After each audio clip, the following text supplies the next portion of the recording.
ಶಾಸಕರ ಕ್ಲಬ್ಗೆ ಹೈಕೋರ್ಟ್ ತಡೆ, ನಿಲ್ಲಲಿ ಪಾರಂಪರಿಕ ಪ್ರಮಾದ, ಉಳಿಯಲಿ ಐತಿಹಾಸಿಕ ಸಾಕ್ಷಿ, ಬಾಲಬ್ರೂಹಿ ಉಳಿಸಿ #ಸೇವ್ ಬಾಲಬ್ರೂಹಿ.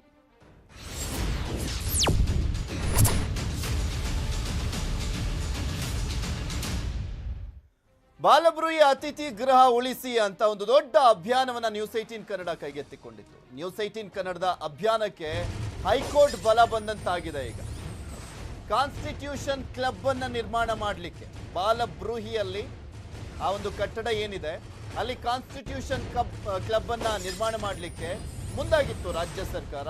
ಅದಕ್ಕೆ ತಡೆಯನ್ನ ನೀಡಿದೆ ಹೈಕೋರ್ಟ್. ಯಥಾಸ್ಥಿತಿಯನ್ನ ಕಾಯ್ದುಕೊಳ್ಳಲಿಕ್ಕೆ ಹೈಕೋರ್ಟ್ ಆದೇಶವನ್ನ ಮಾಡಿದೆ. ಹೈಕೋರ್ಟ್ ವಿಭಾಗೀಯ ಪೀಠ ಮಧ್ಯಂತರ ಆದೇಶವನ್ನ ಮಾಡಿರುವಂಥದ್ದು.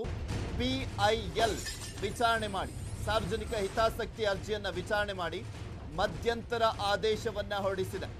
ಬಾಲಬ್ರೂಹಿ ಆವರಣದ ಮರಗಳನ್ನ ಕಡಿಯಬಾರದು ಅಂತ ಕೋರ್ಟ್ ಹೇಳಿರುವಂಥದ್ದು.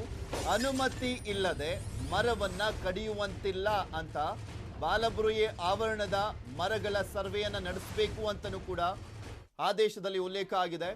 ಮರಗಳ ಗಣತಿಯನ್ನು ನಡೆಸಿ ವರದಿಯನ್ನು ಸಲ್ಲಿಸಲಿಕ್ಕೂ ಕೂಡ ಸೂಚನೆಯನ್ನು ಕೊಟ್ಟಿದೆ ಹೈಕೋರ್ಟ್. ವಿಭಾಗೀಯ ಪೀಠ ಮಧ್ಯಂತರ ಆದೇಶವನ್ನು ಹೊರಡಿಸಿರುವಂಥದ್ದು. ನವೆಂಬರ್ 19ಕ್ಕೆ ವಿಚಾರಣೆಯನ್ನ ಮುಂದೂಡಿದೆ ಹೈಕೋರ್ಟ್.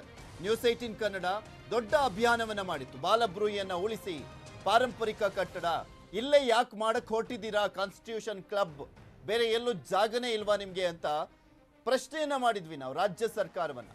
ದೊಡ್ಡ ಬೆಂಬಲ ಕೂಡ ವ್ಯಕ್ತವಾಗಿತ್ತು ಸಾರ್ವಜನಿಕರಿಂದ.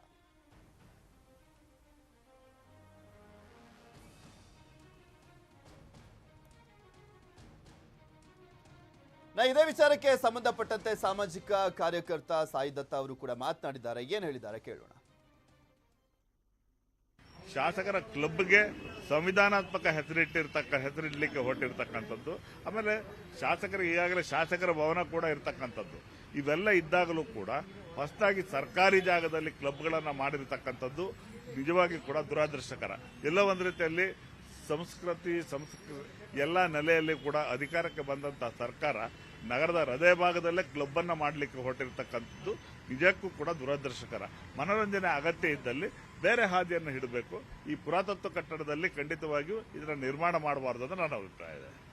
ಕಾನ್ಸ್ಟಿಟ್ಯೂಷನಲ್ ಕ್ಲಬ್ ಅಂತಕ್ಕಂಥ ಹೆಸರಿನಲ್ಲಿ ಮೋಜಿಗೆ ಇದನ್ನು ಮಾಡ್ತಾ ಇರತಕ್ಕಂಥದ್ದು ದುರದೃಷ್ಟಕರ. ಬಾಲಬ್ರೂಹಿ ಕಟ್ಟಡವನ್ನ ಐತಿಹಾಸಿಕ ಸಾಕ್ಷಿಯಾಗಿ